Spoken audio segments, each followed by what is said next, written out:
আসসালামু আলাইকুম। আমি রজিবুল ফকির লিথুয়েনিয়া থেকে।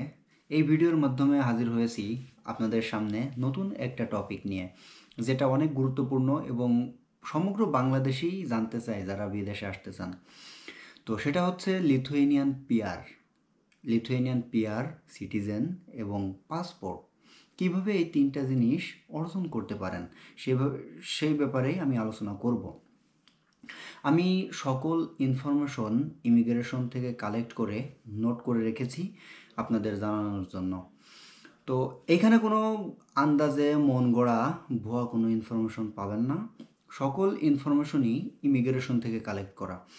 তো ফার্স্ট অফ অল আপনাকে লিথুনিয়াতে আসতে হবে। তো লিথুনিয়াতে আসতে হলে আপনাকে কোনো একটা ওয়ে খুঁজতে হবে। যেরকম সেটা হতে পারে আপনার স্টুডেন্ট ভিসা হতে পারে, অথবা যদি আপনার ফ্যামিলির কেউ লিথুনিয়াতে থাকে তারা আপনাকে স্পন্সর করে আনতে পারে। তো যেরকম আপনার স্পাউস হতে পারে, অথবা আপনার বাবা হতে পারে, আপনার সন্তান হতে পারে, এরাই শুধু আপনাকে লিথুনিয়াতে আনতে পারে। আবার অন্যদিকে স্টাডি ভিসা তো আছেই, আবার ওয়ার্ক ভিসা আছে, মানে ওয়ার্ক পারমিট যেটা বলে, ওয়ার্ক পারমিটের থ্রুতে আপনি টিআরপি অর্জন করতে পারেন। তো ফার্স্টত মানে প্রথমত তারা 2 বছরের টিআরপি দিয়ে থাকে। তো প্রথম স্টেজ হচ্ছে আপনাকে লিথুনিয়াতে অ্যাটলিস্ট 5 বছর থাকতে হবে এই টিআরপি নিয়ে।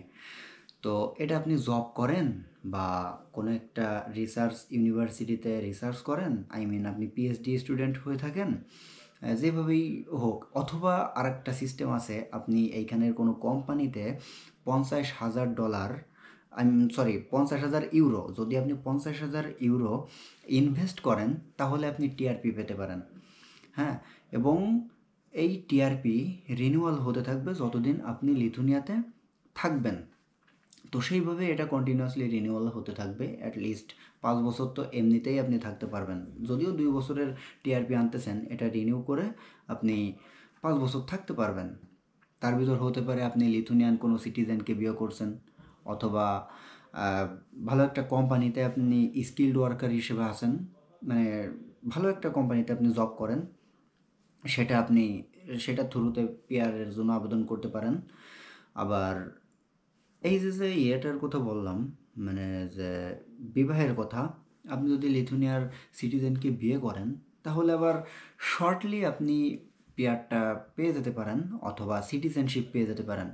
তো এখানে যে সিটিজেনশিপের যে রিকোয়ারমেন্টটা, এই সিটিজেনশিপ পাইতে হলে আপনাকে অ্যাটলিস্ট 10 ইয়ার্স থাকতে হবে এই লিথুনিয়াতে। হ্যাঁ, টোটাল 10 ইয়ার্স থাকতে হবে। 5 ইয়ার্স হচ্ছে টেম্পোরারি রেসিডেন্স পারমিট নিয়ে, এবং বাকি 5 ইয়ার্স হচ্ছে পিআর নিয়ে থাকতে হবে। তো এখন আপনি যদি পিআর নিয়ে বাকি 5 ইয়ার্স থাকেন তাহলে সিটিজেনশিপের জন্য আবেদন করতে পারবেন। হ্যাঁ, তো আবার অন্যদিকে যদি আপনি বিয়ে করে যদি পিআর পান, মানে টেম্পোরারি রেসিডেন্স পারমিট যদি বিবাহে বন্ধনে আবদ্ধ হওয়ার মাধ্যমে যদি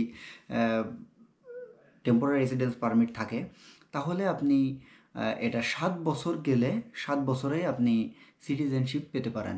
এবং এই যখনই আপনি সিটিজেনশিপ পেয়ে যাবেন তখনই আপনি লিথুনিয়ান পাসপোর্টের জন্য আবেদন করতে পারবেন। তো এই যে লিথুনিয়ান যে পাসপোর্ট, এটা সাধারণত যে আমেরিকান যে পাসপোর্টের যে র্যাঙ্কিং, লিথুনিয়ান পাসপোর্টের ranking almost same. American passport দিয়ে মেবি 186টা দেশে যাওয়া যায়, এবং আপনি লিথুনিয়ান পাসপোর্ট দিয়েও 186টা দেশে যেতে পারবেন। যদিও লিথুনিয়ান পাসপোর্ট থেকে অন্য দেশের পাসপোর্ট আরও ভালো ভালো পাসপোর্ট আছে, যেরকম জার্মানি পাসপোর্ট, হ্যাঁ, জাপানিজ পাসপোর্ট, ওদের কথা আলাদা। যেহেতু আমরা লিথুনিয়ানে কথা বলতেছি, লিথুনিয়ানেই চিন্তা করি। তো এভাবেই আপনি আপনার পিআরটা পেতে পারেন। তা আবার অন্যদিকে যে আপনি আপনার যদি নিজস্ব কোনো বিজনেস থাকে এখানে, সেই বিজনেসের থ্রুতেও আপনি পিআর পেতে পারেন। অথবা সবগুলোই তো আলোচনা করলাম, কিন্তু পুনরায় আবার রিপিট করতেছি, সেটা হচ্ছে আপনার স্টুডেন্ট ভিসা হতে পারে, ওয়ার্ক পারমিট ভিসা হতে পারে।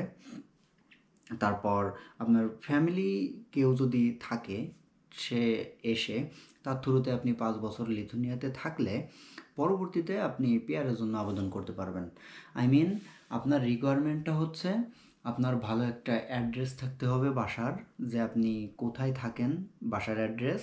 এবং দ্বিতীয় হচ্ছে আপনার ওয়ার্ক পারমিট অথবা মানে জব কন্ট্রাক্ট যেটা, অথবা আপনার বিজনেস করতেছেন তার একটা প্রুফ।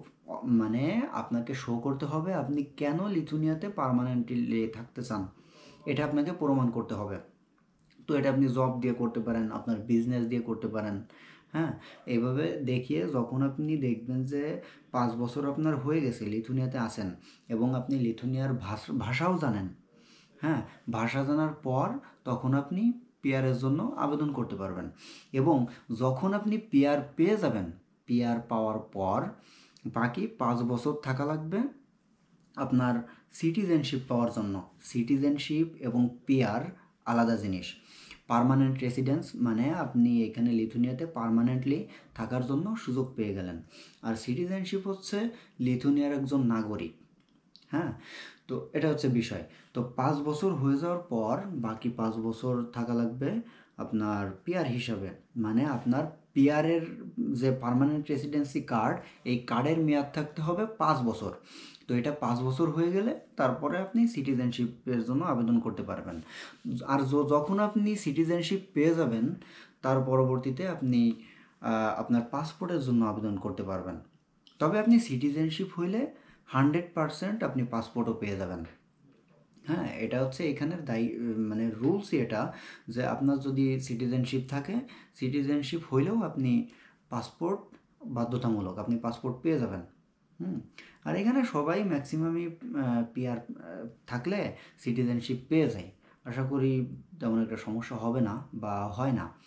তো যারা কনফিউশনে ছিলেন তাদের মেবি অ্যান্সারগুলো পেয়ে গেছেন হয়তো।